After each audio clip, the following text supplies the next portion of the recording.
Film 1988 से शुरू होती है। हम देखते हैं कि एक थकी हारी लोरी सड़क पर टहल रही है, हाथ में एक चमचमाता ताज जिससे खून टप टप टपक रहा है।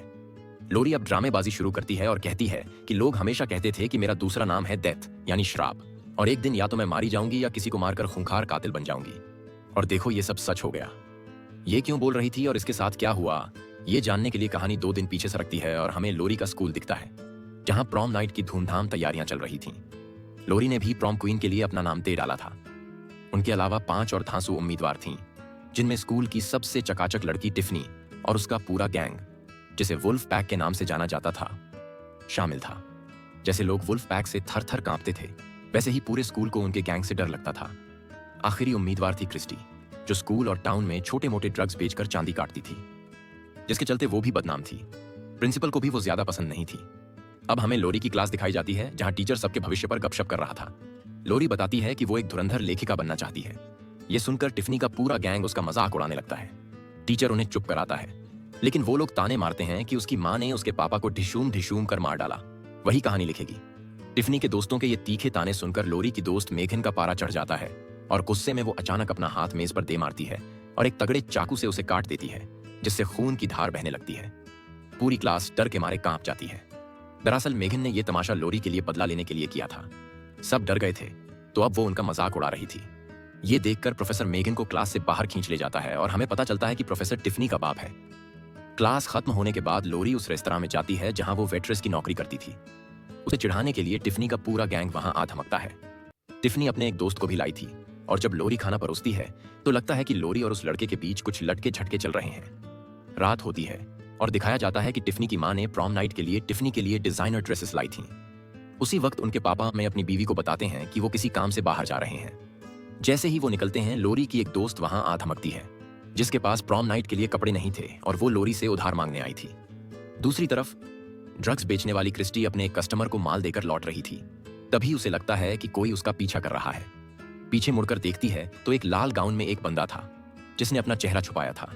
वो कुछ कर पाती या भाग पाती, उससे पहले ही वो शख्स पीछे से कुल्हाड़ी से उसके सिर पर हमला करता है और उसे वही ठोक देता है। सीन कट होता है और सुबह लोरी और टिफनी को दिखाया जाता है। टिफनी लोरी के पास आती है और धमकी देती है कि मेरे रास्ते में मत आ, प्रॉम क्वीन की रेस से हट जा वरना कुछ गड़बड़ हो जाएगी। लेकिन लोरी उसकी नहीं सुनती। उधर लोरी की दोस्त मेगन ड्रग्स खरीदने क्रिस्टी के घर जाती है। क्रिस्टी की दोस्त बताती है कि क्रिस्टी कल रात से गायब है। सीन कट होता है और हमें कातिल दिखाया जाता है, जो कॉलेज की किताब खोलता है और प्रॉम उम्मीदवारों में से क्रिस्टी की तस्वीर पर क्रॉस बना देता है। रात होती है और सभी लड़कियां प्रॉम नाइट के लिए सज धज रही थीं। टिफनी की माँ उसे कहती है कि तुम्हें हर हाल में लोरी को पटखनी देनी है। टिफनी एकदम बिंदास लग रही थी। उसकी माँ ने उसे सजाने में खूब मेहनत और पैसा खर्च किया था। दूसरी तरफ लोरी एक सादा सपाट सूट में खुद को तैयार कर रही थी। उसके पास कुछ खास नहीं था। तभी उसकी माँ आती है और माफी मांगती है कि मेरे नाम की वजह से तुम्हें समाज में बहुत कुछ झेलना पड़ता है। लोरी अपनी माँ से कहती है, कोई बात नहीं माँ, मैं प्रॉम में सिर्फ तुम्हारा नाम चमकाने के लिए हिस्सा ले रही हूँ। प्रॉम शुरू होता है और सभी प्रॉम लड़कियां स्टूडेंट्स को लुभाने के लिए ठुमके लगाती हैं। वाइस प्रिंसिपल की टेढ़ी नजरों के बिना कोई रहम नहीं बरता जाता। इसके बाद मेगन एक और तमाशा करती है और टिफनी का नकली सिर जूसर में डाल देती है, जिससे लगता है कि किसी ने टिफनी का सिर काट मारा। ये देखकर लोग टिफनी को बुली कहने लगते हैं और वो गुस्से से लाल हो जाती है। उधर टिफनी के गैंग की एक लड़की अपने दोस्त को एक क्लास में ले जाती है, जहां उनके मजेदार पोस्टर देखकर वो आग बबूला हो जाती है। ये किसने किया, ये जानने के लिए वो बाहर जाती है और जब थोड़ी देर बाद लौटती है, की हालत देखने लायक नहीं थी। उसकी सारी अंतड़ियां बाहर निकली हुई थीं। जब वो अपने दोस्त को मदद के लिए बुलाती है, तभी कातिल पीछे से आता है और इलेक्ट्रिक कट्टर से उसके दोस्त के दोनों हाथ काट डालता है और इस तरह दोनों की मौके पर ही मौत हो जाती है। इधर किसी ने लोरी को फूल भेजे थे, जिन्हें वो देख रही थी। तभी टिफनी आती है और उसकी माँ के पुराने किस्से सुनाकर उसे ताने मारती है, जिससे लोरी को बहुत बुरा लगता है। वो भावुक होकर वॉशरूम में चली जाती है और रोने लगती है। टिफनी की दोस्त को भी उसका यह हरकत पसंद नहीं आता, इसलिए वो वॉशरूम में लोरी को सांत्वना देने आती है और उसे मेकअप देकर मेकअप ठीक करने को कहती है। टिफनी की दोस्त होने के बावजूद लोरी की मदद करने से टिफनी अपनी ही दोस्त पर भड़क जाती है और इतना गुस्सा हो जाती है कि उसे मारने को तैयार हो जाती है। यहाँ लड़कियां मिलकर इस झगड़े को रोकती हैं और इसके बाद लोरी और टिफनी के बीच डांस कंपटीशन होता है, जिसमें लोरी ने शानदार डांस किया और टिफनी ने अपने जोश और गुस्से में इतना तेज डांस किया कि सब उसे बंदरिया का डांस कहने लगे और वो खूब हंसी का पात्र बन गई। सबके सामने हंसी का पात्र बनने के बाद टिफनी की दोस्त भी उससे दोस्ती तोड़ लेती है और लोरी के पास चली जाती है, क्योंकि उसे लोरी पसंद थी। लेकिन वो कभी हिम्मत नहीं जुटा पाया था ये बताने की। अब जब टिफनी की वो दोस्त जिसने लोरी की मदद की थी चेंजिंग रूम में कपड़े बदलने जाती है। तभी कातिल वहां आ धमकता है। उससे डरकर वो पीछे मुड़ती है। तभी वहां दूसरा कातिल होता है जो उसके सिर में चाकू घोंपकर उसे मार डालता है। ये सीन दिखाता है कि यहाँ एक नहीं बल्कि दो कातिल हैं। जब लोरी और वो लड़का करीब आने वाले थे, मेगन आकर उसे रोक देती है क्योंकि उसे कुछ गड़बड़ का अंदेशा हो गया था। वो घबराते हुए बताती है कि प्रॉम क्वीन की सारी उम्मीदवार एक एक करके गायब हो रही हैं। वो इस बारे में बात कर रहे थे कि तभी कातिल दूसरी प्रॉम क्वीन उम्मीदवार को मारने के लिए एक कमरे में आता है जहां वो अपने दोस्त के साथ थी। वो उसके दोस्त के चेहरे पर मशीन से हमला करता है और उसे मार डालता है। लड़की इतना डर जाती है कि उसे समझ नहीं आता क्या करे। अपनी जान बचाने के लिए वो धीरे धीरे पीछे हटती है। उसे नहीं पता कि पीछे इलेक्ट्रिक मेन स्विच है जिससे उसे करंट लगता है और कुछ सेकंड में उसकी मौत हो जाती है। अब तक कातिल 6 में से 4 प्रॉम क्वीन उम्मीदवारों को मार चुका था। सिर्फ लोरी और टिफनी बची थीं। यहाँ मेगन और लोरी अभी भी प्रॉम क्वीन उम्मीदवारों के गायब होने की बात कर रही थीं। मेगन कहती है कि मुझे शक है कि इनके गायब होने की वजह हमारे प्रोफेसर का बेटा है जिसे यहाँ शैतान माना जाता है। लोरी को उसकी बात बकवास लगती है और वो उसे बाहर जाने को कहती है। लोरी इस वक्त गुस्से में थी क्योंकि उसके साथ पहले ही बहुत कुछ गलत हो चुका था और अब अगर उसका कोई पल होने वाला था तो वो भी मेगन ने बिगाड़ दिया। मेगन को अपनी दोस्त का ये रवैया गुस्सा दिलाता है, लेकिन वो वहां से चली जाती है और जैसे ही बेसमेंट में जाती है उसे 3 लोगों की लाशें दिखती हैं। इन्हें देखकर वो डर जाकर नजर आ जाती है। लोरी अपने दोस्त के साथ ऊपर ऑडिटोरियम में आती है। इन लोगों के कुछ कहने या करने से पहले ही कातिल पीछे से आता है और अचानक लड़के के सिर में ऊपर से चाकू घोंप देता है जिससे उसकी मौके पर ही मौत हो जाती है। इसके बाद ये कातिल लोरी के पीछे पड़ जाता है और लोरी अपनी जान बचाने के लिए भाग रही थी। अपनी जान बचाने के लिए वो बेसमेंट में भागती है जहां उसे मेगन भी मिलती है। मेगन ने भी यहाँ सारी लाशें देख ली थीं और वो बहुत घबराई हुई थी। मेगन और लोरी दोनों अपनी जान बचाने के लिए टक्स का इस्तेमाल करके वहां से निकलती हैं और जल्दी से हॉल में सबको अलर्ट करने जाती हैं जहां प्रॉम फंक्शन चल रहा था। वो स्टेज पर माइक में बोलने के लिए चढ़ती है और तभी वाइस प्रिंसिपल उसे प्रॉम क्वीन का ताज पहनाने लगता है क्योंकि उसे सबसे ज्यादा वोट मिले थे और वो प्रॉम क्वीन बन गई थी। लेकिन इस वक्त उसे इस बात की खुशी नहीं थी, या यूं कहें कि उसे इसकी परवाह ही नहीं थी। वो सबको कातिल के बारे में बताने वाली थी कि तभी कातिल वहां आ धमकता है। जैसे ही वो आता है, कातिल अपनी कुल्हाड़ी से एक शख्स का पैर काट देता है और ये देखकर सबके बीच हड़कंप मच जाता है। हंगामे में सब इधर उधर भाग रहे थे और प्रिंसिपल ने भी कातिल को भगाने की कोशिश की।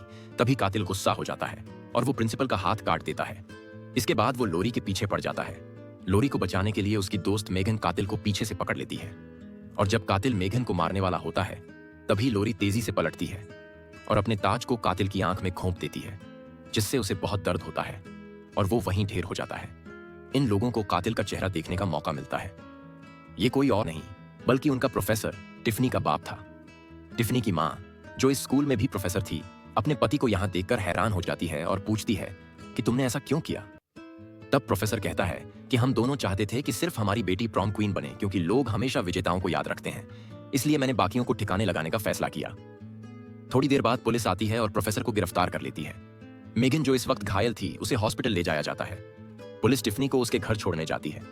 टिफनी की माँ भी उनके साथ जाना चाहती थी, लेकिन पुलिस उसे बयान लेने के लिए रोक लेती है। यहाँ लोरी टिफनी के साथ जाने का फैसला करती है क्योंकि दोनों के घर एक दूसरे के सामने थे। टिफनी बहुत टूटी हुई थी। जो कुछ हुआ वो गलत था, उसे भी ये एहसास हो गया था, इसलिए वो लोरी से अपने बर्ताव के लिए माफी मांगती है और जो कुछ हुआ उसके लिए भी माफी मांगती है। बातचीत के दौरान वो घर पहुंच जाते हैं और टिफनी लोरी को अपने घर बुलाती है क्योंकि आज उसे अपनी माँ और पापा के बिना डर लग रहा था। उधर टिफनी की माँ पुलिस से कहती है कि मुझे घर जाने दो। टिफनी बहुत बड़े शौक में है, उसे इस वक्त अपनी माँ की जरूरत है। ये सुनकर ऑफिसर उन्हें घर जाने की इजाजत देता है। जैसे ही वो घर पहुंचती हैं, वो चाकू निकालती हैं, जाहिर है लोरी को मारने के लिए। यहाँ हमें पता चलता है कि दूसरा कातिल कोई और नहीं बल्कि टिफनी की माँ थी। वो सीढ़ियों की रेलिंग पर चट चट की आवाज करते हुए ऊपर जा रही थी। धीरे धीरे इस आवाज से लोरी और टिफनी भी जाग जाती हैं। दोनों डर जाती हैं और ऊपर जाकर अपने कमरों में छुप जाती हैं। लोरी बहुत घबराई हुई थी, लेकिन टिफनी के चेहरे के हाव भाव इतने घबराए हुए नहीं लग रहे थे। वो अब चुपके से एक छोटा चाकू निकालती है और लोरी को मारने की कोशिश करती है, जिससे साबित होता है कि टिफनी भी इस सब में शामिल थी। अपनी जान बचाने के लिए लोरी कपड़ों से कूद पड़ती है। तभी टिफनी की माँ पीछे से आकर उस पर चाकू से वार करती है। शुक्र है वो नीचे गिर पड़ती है और चाकू उसे सिर्फ घायल करता है, मारता नहीं। जब वो खड़ी होती है, टिफनी की माँ कहती है, तुझे मरना चाहिए, तुम्हारे खानदान का रिवाज बन गया है हमसे चीजें छीनने का। पहले मैं तुम्हारे पापा से प्यार करती थी, लेकिन तुम्हारी माँ आई और उसे मुझसे छीन लिया। अब तुम मेरी बेटी से प्रॉम क्वीन का ताज छीनना चाहती हो। जब तुम्हारी माँ ने तुम्हारे पापा को मुझसे छीना तो गुस्से में मैंने तुम्हारे पापा को मार डाला, क्योंकि जो मेरा नहीं हो सका वो किसी का नहीं हो सकता। ये सुनकर लोरी हैरान रह जाती है कि उसकी माँ ने पूरी जिंदगी उस जुर्म की सजा भुगती जो उसने किया ही नहीं। यहाँ टिफनी अपनी माँ के सामने आती है और कहती है, तुमने अपना बदला खुद ले लिया, अब मुझे मेरा बदला लेने दो। इतना कहकर वो लोरी को मारने के लिए करीब आती है, तभी लोरी उसे लात मारकर धकेल देती है। वो सीढ़ियों की रेलिंग से टकराती है और रेलिंग टूट जाती है। वो नीचे गिरती है जहां एक बड़ा सा डेकोरेशन पीस रखा था, जो उसके शरीर में घुस जाता है और टिफनी उसी पर लटक कर मर जाती है। ये देखकर टिफनी की मां का गुस्सा और भड़क जाता है। उसका बदले का आग और बढ़ जाता है। वो लोरी पर हमला करने वाली होती है कि तभी लोरी पीछे से एक अलमारी का शीशा तोड़ती है, उसमें से ट्रॉफी निकालती है और टिफनी की मां पर हमला करती है। लेकिन इस हमले के बाद भी वो मरती नहीं। वो लोरी को गालियां देती है और लोरी फिर से उस पर हमला करती है और उसे सीढ़ियों से नीचे फेंक देती है और घर से बाहर निकल जाती है। फिल्म के पोस्ट क्रेडिट सीन में दिखाया जाता है कि जब टिफनी की मां मरती है तो उसके खून से जमीन पर एक रस्मी चक्र बनता है, जो इस बात का सबूत था कि ये लोग काले जादू जैसी चीजों में भी लिप्त थे, और फिल्म यहीं खत्म हो जाती है।